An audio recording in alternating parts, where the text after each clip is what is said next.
السلام علیکم ناظرین، سورج غروب ہو چکا تھا۔ شوبک کے قلعے کے اس کمرے میں جہاں صلیبی حاکموں اور کمانڈروں کے اجلاس ہوا کرتے تھے، وہاں حاکم اور کمانڈر بیٹھے تھے۔ ان میں عالم جاسوس بھی تھا۔ وہ کہہ رہا تھا، میں یہ نہیں بتا سکتا کہ دونوں لڑکیوں کا کیا حشر ہوا یا ہو رہا ہے۔ میں نے انہیں بچانے بلکہ انہیں دیکھنے کی بھی کوشش نہیں کی، کیونکہ ان سے زیادہ قیمتی یہ راز تھا جو مجھے آپ تک پہنچانا تھا۔ جیسا کہ میں آپ کو بتا چکا ہوں کہ ڈاکوؤں نے حملہ کیا تو میں موقع دیکھ کر ایک طرف ہو گیا اور ایک گھوڑے تک پہنچ گیا۔ ایک تو میری رہائی ایک معجزہ ہے، دوسرا معجزہ یہ ہوا کہ اتنے پرہز معرکے میں سے صاف بچ کر نکل آیا۔ کوئی بھی میرے پیچھے نہیں آیا۔ میرا خیال ہے کہ وہ ڈاکو نہیں تھے، سلطان صلاح الدین ایوبی کے بھیجے ہوئے آدمی تھے۔ میں یہ نہیں بتا سکتا کہ اس نے ہم تینوں کو خود سزائے موت کیوں نہ دی اور لڑکیوں کو خراب کرانے کا یہ طریقہ کیوں اختیار کیا۔ یہ ایک ڈھونگ تھا۔ لڑکیاں اب ان لوگوں کے قبضے میں ہوں گی اور ظالمانہ اذیتیں برداشت کر رہی ہوں گی۔ انہیں چھڑانے کا ہم کوئی طریقہ سوچ نہیں سکتے، ایک صلیبی حاکم نے کہا۔ یہ قربانیاں تو دینی پڑتی ہیں، ہمارے پاس لڑکیوں کی کمی نہیں۔ ہمارا یہ طریقہ کامیاب ہے، اسے جاری رکھنے کے لیے اور لڑکیاں تیار کرو۔ سب آ گئے ہیں، اب وہ راز بتاؤ جو تم اپنے ساتھ لائے ہو۔ عالم جاسوس انہیں سنا چکا تھا کہ وہ قاہرہ کی ایک مسجد سے کس طرح گرفتار ہوا تھا، قید خانے میں اس کے ساتھ اور لڑکیوں کے ساتھ کیا سلوک ہوا، اور سلطان ایوبی نے انہیں کس طرح خلاف توقع رہا کیا۔ اس نے یہ بھی سنایا کہ یہ راز سلطان ایوبی نے اسے کس طرح دیا ہے۔ اس نے تاریخ بتا کر کہا، صلاح الدین ایوبی اس روز اپنی فوج کو کوچ کرائے گا، وہ کرک پر حملہ کرے گا۔ نائب سالار کہہ رہے تھے کہ شوبک کو پہلے لینا چاہیے کیونکہ یہ زیادہ مضبوط قلعہ ہے، لیکن صلاح الدین شوبک پر اپنی طاقت ضائع نہیں کرنا چاہتا۔ وہ کرک کو کمزور سمجھ کر پہلے اسے لینا چاہتا ہے، وہاں وہ اپنی فوج اور رسد وغیرہ کا اڈہ بنائے گا۔ رسد جمع کر کے وہ کمک بلائے گا اور فوج کو کافی آرام دے کر شوبک پر حملہ کرے گا۔ اس نے یہ خاص طور پر کہا تھا کہ وہ ہمیں بے خبری میں لینا چاہتا ہے۔ اس کی وجہ اس نے یہ بتائی ہے کہ اس کی فوج کم ہے اور ہماری فوج زیادہ بھی ہے، اور ہمارے پاس گھوڑے بھی بہتر ہیں، اور ہمارے پاس خود اور ذرا بختر ہیں۔ اس نے صاف الفاظ میں کہا ہے کہ اگر صلیبی فوج نے اسے راستے میں روک لیا تو اسے شکست کے سوا کچھ حاصل نہ ہوگا۔ وہ کھلے میدان میں لڑنے سے ڈرتا ہے۔ عالم جاسوس نے وہ تمام باتیں بتائیں جو اس نے سلطان ایوبی کی زبان سے سنی تھی۔ اتنے قیمتی اور اہم راز کی تفصیل سن کر لڑکیوں کو سب بھول گئے اور اس مسئلے پر تبادلہ خیال کرنے لگے۔ وہ اس نتیجے پر پہنچے کہ سلطان ایوبی غیر معمولی طور پر دانش مند جنگجو ہے۔ اس نے کرک پر حملے کا جو پلان بنایا ہے اس میں اس کی جنگی فہم و فراست کا پتہ ملتا ہے۔ راستے میں نہ لڑنے کا فیصلہ بھی اس کی دانائی کی دلیل ہے۔ وہ راستے میں وقت ضائع کرنا نہیں چاہتا تھا۔ یہ خدائے یسوع مسیح کا خاص کرم ہے کہ اس کے پلان کا علم ہو گیا ہے، ورنہ وہ کرک کو لے کر شوبک جیسے مضبوط دفاع کے لیے خطرہ بن سکتا تھا۔ انہوں نے اسی وقت سلطان ایوبی کے پلان کے مطابق اپنی فوجوں کی نقل و حرکت اور دفاع کا پلان بنانا شروع کر دیا۔ پلان میں یہ اقدامات طے پائے: صلیبی فوج کی متحدہ مرکزی کمان شوبک میں ہی رہے گی، رسد گاہ بھی وہیں رکھی جائے گی، جنگ کو شوبک سے ہی کنٹرول کیا جائے گا۔ کرک کی قلعہ بندی کو اور زیادہ مضبوط کیا جائے گا، کچھ اور فوج کرک منتقل کر دی جائے گی۔ ایوبی کو کرک سے دور اس کی اپنی سرحد کے اندر کسی دشوار گزار علاقے میں روکا جائے گا۔ اس مقصد کے لیے زیادہ سے زیادہ فوج بھیجی جائے گی۔ اس فوج میں گھوڑ سوار اور شتر سوار زیادہ ہوں گے۔ کوشش کی جائے گی کہ ایوبی کی فوج کو گھیرے میں لے لیا جائے، پانی کے چشموں پر پہلے سے قبضہ کر لیا جائے۔ ان اقدامات پر فوری طور پر عمل درآمد کے احکامات نافذ کر دیے گئے۔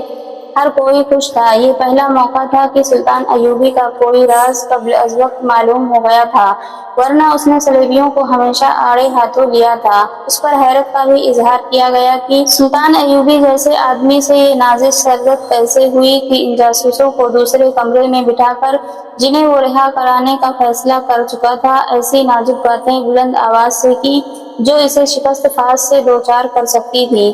انہوں نے ایک اہتمام یہ بھی کیا کہ فرانس کی فوج جو وہاں سے بہت دور تھی، یہ پیغام بھیج دیا کہ فلاں دن سے پہلے ایسے مقام پر پہنچ جائے جہاں نور الدین زنگی کی بھیجی ہوئی کمک کو روکا جا سکے۔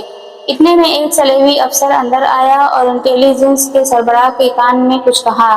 اس سربراہ نے سب کو بتایا کہ ان دو میں سے ایک لڑکی جو ڈاکوؤں کے گھیرے میں آ گئی تھی ابھی ابھی آئی ہے۔ اطلاع ملی ہے کہ اس کے ساتھ ایک زخمی مسلمان محافظ ہے۔ عالم جاسوس سب سے پہلے کمرے سے نکل گیا۔ اس کے پیچھے دوسرے لوگ بھی باہر چلے گئے۔ حدید کو لڑکی نے برآمدے میں لٹا دیا تھا اور خود اس کے پاس بیٹھی تھی۔ گھوڑے کی اتنی لمبی سواری اور تیز رفتاری نے حدید کے زخم کھول دیے تھے۔ اس کا خون جو صبح بند ہو گیا تھا پھر بہنے لگا تھا اور اس پر غشی طاری ہوئی جا رہی تھی۔ صلیبی کمانڈروں نے حدید کی طرف کوئی توجہ نہ دی کیونکہ انہیں بتایا گیا تھا کہ ڈاکوؤں کا حملہ ایک ڈھونگ تھا۔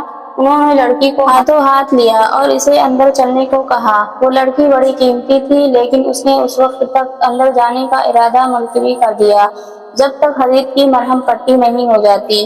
انٹیلیجنس کا سربراہ ہرمن نام کا جرمن تھا۔ اس نے لڑکی کو پرے لے جا کر کہا، کس سانپ کے بچے کی تم مرہم پٹی کرانا چاہتی ہو؟ یہ تو تمہاری قسمت اچھی تھی کہ بچ کر آ گئی ہو، ورنہ یہ درندے تمہیں ان وحشیوں کے حوالے کرنا چاہتے تھے جو ڈاکو بن کر آئے تھے۔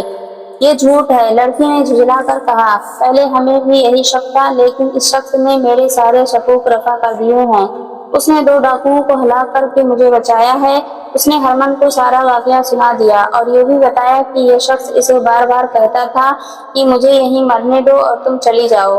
صلیبیوں کے دلوں میں مسلمانوں کے خلاف اتنی نفرت گہری اتری ہوئی تھی کہ اتنے زیادہ افسروں میں سے کسی ایک نے بھی نہیں کہا کہ اس زخمی کی مرہم پٹی کرو۔ عالم جاسوس تک نے اس کی طرف توجہ نہ دی۔ لڑکی ان کے ساتھ اندر نہیں جا رہی تھی۔ آخر کسی نے کہا کہ زخمی کو کمرے میں لے چلو اور فوراً مرہم پٹی کرو۔ اسے اٹھوا کر لے گئے اور لڑکی اپنے افسروں کے ساتھ چلی گئی۔ اسے کہا گیا کہ وہ بیان کرے کہ کس طرح زندہ بچی ہے۔ اس نے پوری تفصیل سے سنا دیا۔ اس دوران اس کے لیے وہیں کھانا اور شراب آ گئی۔ اس نے کہا، اگر زخمی کو کھانا کھلایا جا چکا ہے تو میں کھاؤں گی، میں ذرا اسے دیکھ آؤں۔ وہ جانے کے لیے اٹھی۔ ہیرو لوزینا، ہرمن نے اسے بڑے رعب سے کہا، تم دوسری بار سلیب کی فوج کے احکامات کی خلاف ورزی کر رہی ہو۔ پہلے تمہیں اندر چلنے کو کہا گیا تو تم نے یہ کہہ کر انکار کر دیا کہ پہلے زخمی کو اٹھاؤ۔ اب تم بلا اجازت اور بدتمیزی سے باہر جا رہی ہو۔ یہ سب صلیبی فوج کے اعلیٰ حکام ہیں اور یہاں 2 صلیبی حکمران بھی بیٹھے ہیں۔ جانتی ہو اس کی حکم عدولی اور بدتمیزی کی سزا کیا ہے؟ 10 سال سزائے قید۔ اور جب تم یہ حکم عدولی دشمن کے ایک معمولی سے عہدیدار کی خاطر کر رہی ہو تو تمہیں سزائے موت بھی دی جا سکتی ہے۔ کیا صلیبی حکمران اور کمانڈر اس انسان کو اس کا صلہ نہیں دیں گے کہ اس نے ان کی ایک تجربہ کار جاسوسہ کی جان اپنی جان خطرے میں ڈال کر بچائی ہے؟ لڑکی نے کہا، میں جانتی ہوں کہ وہ میرے دشمن کی فوج کا عہدیدار ہے لیکن میں اسے دشمن اس وقت کہوں گی جب وہ اپنی فوج میں واپس چلا جائے گا۔ دشمن ہر حال میں اور ہر جگہ دشمن ہے، ایک صلیبی کمانڈر نے چلا کر کہا۔ فلسطین میں ہم نے کتنے مسلمانوں کو زندہ رہنے دیا ہے، ان کی نسل ہم کیوں ختم کر رہے ہیں؟ اس لیے کہ وہ ہمارے دشمن ہیں، بلکہ اس لیے کہ وہ ہمارے مذہب کے دشمن ہیں۔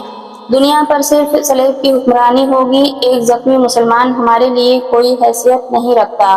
بیٹھ جاؤ۔ لڑکی بیٹھ گئی، اس کی آنکھوں میں آنسو آ گئے۔ اگلی صبح سے شوبک میں ایک نئی سرگرمی شروع ہو گئی۔ یہ فوجی نوعیت کی سرگرمی تھی۔ شوبک شہر کے لوگ اس سرگرمی سے بے نیاز اپنے کام کاج میں مصروف ہوتے جا رہے تھے۔ قلعے سے فوجیں نکل رہی تھیں، سامان بھی ادھر ادھر کیا جا رہا تھا۔ باہر سے آنے والی فوج کی عارضی خیمہ گاہ کے لیے خالی جگہ کی جا رہی تھی۔ رسد اکٹھی کرنے کے لیے اونٹوں کی قطاریں آ رہی تھیں۔ فوجی ہیڈ کوارٹر میں بھی بھاگ دوڑ تھی۔ یہ ساری تیاری صلاح الدین ایوبی کا حملہ روکنے کے لیے کی جا رہی تھی اور ان احکامات پر عمل درآمد شروع ہو گیا تھا جو گزشتہ رات کے پلان کے مطابق دیے گئے تھے۔ ہر ایک افسر اس افراتفری میں مصروف تھا۔ چند ایک بڑے افسر کرک روانہ ہو گئے تھے۔ صرف ایک لڑکی تھی جو اس سرگرمی اور بھاگ دوڑ سے لاتعلق تھی۔ یہ وہی لڑکی تھی جو زخمی حدید کو لائی تھی۔ اس کے افسر ہرمن نے اسے لوزینا کے نام سے پکارا تھا۔ رات اسے کانفرنس کے کمرے سے آدھی رات کے بعد فراغت ملی تھی۔ وہ جاسوسی کے خصوصی شعبے سے تعلق رکھتی تھی، اس لیے کانفرنس میں اس کی ضرورت تھی۔ اس سے قاہرہ کے ان افراد کے متعلق رپورٹیں لینی تھیں جن کے پاس وہ جاتی رہی تھی۔ آدھی رات کے بعد نیند اور گھوڑ سواری کی تھکن نے اسے نڈھال کر دیا تھا۔ کانفرنس کے بعد ایک افسر نے اسے کہا تھا اسے ڈاکٹر کے حوالے کر دیا گیا ہے، تمہیں اس کی اتنی زیادہ پریشانی نہیں ہونی چاہیے، تمہاری ڈیوٹی ایسی ہے جس میں ایسے جذبات کامیاب نہیں ہونے دیا کرتے۔ اور اس کے اپنے شعبے کے بڑے افسر ہرمن نے اسے کہا تھا اگر آج رات میں نہ ہوتا تو کوناڈ اور گے آف لوزینان جیسے بادشاہ جو کسی کو بخشا نہیں کرتے تمہیں قید میں ڈال دیتے، تمہارے محافظ کا انتظام کر دیا گیا ہے اور تمہارے لیے یہ حکم ہے کہ اسے تم نہیں ملو گی۔ کیوں؟ لوزینا نے حیرت اور مایوسی سے پوچھا، کیا میں اس کا شکریہ بھی ادا نہ کر سکوں گی؟ نہیں، ہرمن نے کہا، کیونکہ وہ دشمن کا فوجی ہے۔ تم اپنا شعبہ جانتی ہو کیا ہے، ہم تمہیں اس سے ملنے کی اجازت نہیں دے سکتے، یہ تو تمہارے فن اور فرض کا تقاضا ہے، میں یہ بھی دیکھ رہا ہوں کہ اس کے ساتھ تمہاری جذباتی وابستگی ہو گئی ہے، تمہیں اپنے دشمن کے ساتھ ایسی وابستگی کی اجازت نہیں دی جا سکتی۔ آپ مجھے صرف اتنا سا یقین دلا دیں کہ اس کی مرہم پٹی ہو گئی ہے، لوزینا نے کہا، اور اسے صحیح سلامت واپس بھیج دیا جائے گا۔ لوزینا، ہرمن نے جھنجھلا کر کہا، میں تمہیں یقین دلاتا ہوں کہ تمہاری یہ خواہش پوری کر دی جائے گی۔ اور سنو، تم بڑے مشکل اور خطرناک مشن سے واپس آئی ہو اور تمہارا سفر زیادہ خطرناک تھا، تمہیں آرام کے لیے 10 دن چھٹی دی جاتی ہے، مکمل آرام کرو۔ یہ باتیں رات کو ہوئی تھی، وہ اپنے کمرے میں چلی گئی تھی۔ جاسوس لڑکیوں کی رہائش گاہ ہائی کمانڈ کے ہیڈ کوارٹر سے بہت دور تھی۔ اس جیسی اعلیٰ درجے کی جاسوس لڑکیاں نہایت اچھے کمروں میں رہتی تھیں جہاں انہیں شہزادیوں جیسی سہولتیں اور عیاشی میسر تھی۔ ان کی ڈیوٹی ایسی تھی کہ انہیں مسلمان ملکوں میں بھیجا جاتا تھا جہاں پکڑے جانے کی صورت میں انہیں ہر قسم کی اذیت اور ذلت میں ڈالا جا سکتا تھا، موت یا سزائے موت تو یقینی تھی۔ ایسی ڈیوٹی کا تقاضا تھا کہ ان لڑکیوں کو دنیا کی ہر آسائش مہیا کی جائے۔